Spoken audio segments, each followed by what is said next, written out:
Ya, assalamualaikum warahmatullahi wabarakatuh. Alhamdulillah, senang sekali bisa kembali menemani sahabat-sahabat semua di rumah ya. Selamat datang di podcast Baper Bahas Perkara Ramadan. Sebelumnya, perkenalkan nama saya Riana Azmi, biasa dipanggil Riana, yang akan menemani kalian di sore hari ini ya, sambil menemani ngabuburit kalian gitu di rumah, atau nyiapin takjil atau nyiapin buka bersama teman-teman atau keluarga ya. Jadi itu aku tuh sering ngerasa loh gitu guys, kayak sering kali aku tuh kayak gelisah gitu atau kayak hampa gitu di hidup, padahal itu tuh keluarga pasti lagi sehat aja atau aktivitas lagi padat, tapi aku nggak tahu kenapa ya hati tuh kerasa gelisah, tapi nggak tahu tuh kenapa gitu. Jadi bersangkutan dengan tema kita hari ini, yaitu obat penawar rindu pada Allah Subhanahu wa Ta'ala. Ya, ini pas banget nih guys, mungkin teman-teman di rumah juga ngerasa hal yang sama ya kayak aku, kayak sering kali gitu hati terasa hampa, dunia terasa kosong. Oke, jadi nggak usah berlama-lama ya guys ya. Bintang tamu kita hari ini sangat spesial, yaitu guru dari sekolah dasar. Langsung saja kita sambut Bang Dayat.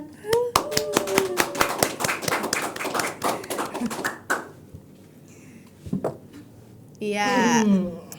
Oke Bang, silakan perkenalkan diri dulu deh. Baik, sebelumnya kita mulai dari salam dulu ya kan. Iya. Oke, sebelumnya Bismillahirrahmanirrahim. Assalamualaikum warahmatullahi wabarakatuh. Waalaikumsalam warahmatullahi wabarakatuh. Perkenalkan, saya Putra Kamarul Hidayat. Saya biasa dipanggil Putra atau Dayat ya. Iya. Sapaan akrabnya gitu. Oke, jadi kita manggilnya Bang Dayat aja ya guys ya. Boleh, silakan. Kayak gimana kabarnya nih Bang? Alhamdulillah baik, walaupun ya sekarang cuaca tidak selalu bersahabat ya. Iya betul. Gitu. Bener banget. Ini juga lagi lagi flu gitu dikit Bang. Semoga kawan-kawan dan siapa biasa dipanggil ini? Riana dong. Oke, Riana. Iya. Semoga Riana dan kawan-kawan semua yang menonton jaga kesehatannya semuanya. Amin. Dan amin. Iya. Amin. Amin. Ya. Iya. Jadi aku tuh ini deh Bang, kayak gelisah gitu, kayak sering ngerasain gelisah, atau mungkin bisa ngewakilin perasaan teman-teman di rumah gitu, kayak dunia tuh terasa hampa padahal kita tuh lagi sibuk atau mungkin lagi happy aja, tapi entah mengapa di suatu ketika itu pasti ngerasa ada yang kosong gitu loh. Kenapa ya Bang ya? Menarik. Ya menarik. Tadi pertanyaannya mengapa kita terasa kosong? Iya. Padahal semua sudah mungkin kita rasakan ya. Iya. Kayak orang tua sehat-sehat aja, kerjaan lancar, dan sepertinya hidup ini seperti tidak ada tekanan. Yes. Tapi kok ada yang kosong gitu ya. Nah, itu pertanda Allah rindu sama kita. Allah itu selalu melihat kita kan. Allah itu maha melihat ya kan kawan-kawan semua. Iya. Dan sebelum saya lebih jauh lagi ya kan, Iya. saya ingin disclaimer terlebih dahulu. Dan Oke, silakan Bang. ini saya juga baru belajar dan Riana mungkin juga baru belajar Iya, ya. baru belajar. Jadi kita jadikan ini forum diskusi aja ya Iya, kawan-kawan, benar. sharing-sharing, dan ini menurut keyakinan saya saja dan kita mengalir aja gitu. Jadi jika terdapat kesalahan ataupun kekeliruan mungkin bisa dikoreksi. Oke. Iya. Lanjut tadi ya, mengapa Oke. terasa kosong? Itu tandanya Allah itu rindu kepada kita. Kita terlalu jauh kepada Allah gitu. Ya, dibalik semua yang kita dapatkan tadi, kita kerjaan lancar, semua tuh berjalan dengan lancar saja, tapi kita jauh gitu. Tapi kadang aku tuh kayak kadang baca quotes di TikTok gitu ya Bang ya, kayak bukan Allah yang butuh kita gitu, tapi kita yang butuh Allah, bener ya Bang ya? Nice, itu dia salah satu quotes TikTok yang perlu kita terapkan dan bisa diakui Yes. oke gitu. Dari semua quotes TikTok yang beredar ya kawan-kawan semua, kita yang perlu Allah. Iya, Karena Allah tetap maha besar. Tanpa kita pun Allah tetap maha besar, dan kita yang perlu Allah gitu. Karena sebagaimananya kita hamba, maka kita yang perlu Allah gitu. Benar banget. Tapi ada nggak sih Bang tips atau keseharian yang bisa kita lakuin gitu biar uh, uh, rindu kita gitu loh bisa terobati gitu kepada Allah, atau dengan berzikir kah tiap harinya mumpung di bulan Ramadan ini yang penuh berkah ya, atau pahalanya sangat melimpah ini. Apa tuh yang bisa kita lakuin tuh Bang? Salah satu yang biasa saya terapkan ya gitu, dan sering sekali ibu saya bilang gitu, jangan tinggalkan sholat. Itu yang paling penting, karena sehari 5 kali loh Ya. Allah itu manggil 5 kita. kali doang ya. Masa dalam 5 kali itu kita beranggapan kita pura-pura tidak mendengar itu. Dimulai dari untuk membiasakan sholat. Iya, benar Bang. 5 kali aja loh. Ya benar teman-teman, secara sholat itu pasti kalau sekali dilakuin aja 7 menit doang gitu loh, kok susah banget, tapi kayak susah banget gitu Bang ngelakuinnya itu, kenapa sih? Yang perlu kita ketahui sama-sama, ini berdasarkan pengalaman saya saja. Kata ibu saya, sholat itu perlu dipaksakan. Apalagi semenjak saya menjadi guru ya, saya menjadi figur yang harus menjadi contoh gitu. Ya gimana saya ingin mengajar dengan baik, mengajarkan yang kamu sholat gitu, sedangkan saya sebagai guru aja tidak melakukan hal itu gitu. Maka dari itu perbaiki sholat, dan itu memang harus dipaksa gitu. Ada saya pernah baca entah itu di reels, lihat gitu, entah itu saya gak sengaja baca jurnal, secara pikiran ataupun pendekatan psikologi, mulailah dengan 5 menit kebiasaan dulu gitu. 5 menit kebiasaan. Kita mulai 5 menit aja, 5 menit aja gitu.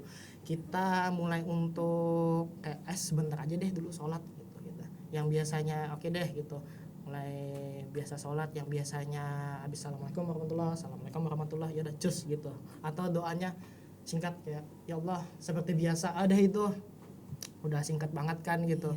Tapi tidak dianjurkan ya seperti itu gitu. Masa kita menghadap Tuhan datangnya di saat perlu doang, di saat butuh gitu ya Bang ya. Di saat butuh doang gitu. Nah seperti itu dulu, kita mulai dari pembiasaan seperti itu dulu. Mulai dari sholat tadi ya, sholat itu kan wajib ya teman-teman. Yaitu dia dari tips Bang Dayat tersebut. Dan ada lagi sebenarnya. Iya, yang pertama itu sholat ya, karena sholat itu wajib. Terus selanjutnya apa nih Bang? Nah masih berkaitan dengan sholat, kita makan sendiri aja deh, kita kaitkan gitu analoginya. Kan biasa aja kan, kayak aduh pasti pengen ngajak temannya gitu juga sholat gitu. Bener. Kita membiasakan sholat berjamaah terlebih dahulu. Kalau tidak menemukan teman yang sejalan untuk sholat berjamaah kan masih banyak gitu, masih banyak teman-teman yang lain. Nah dimulai dari berjamaah gitu.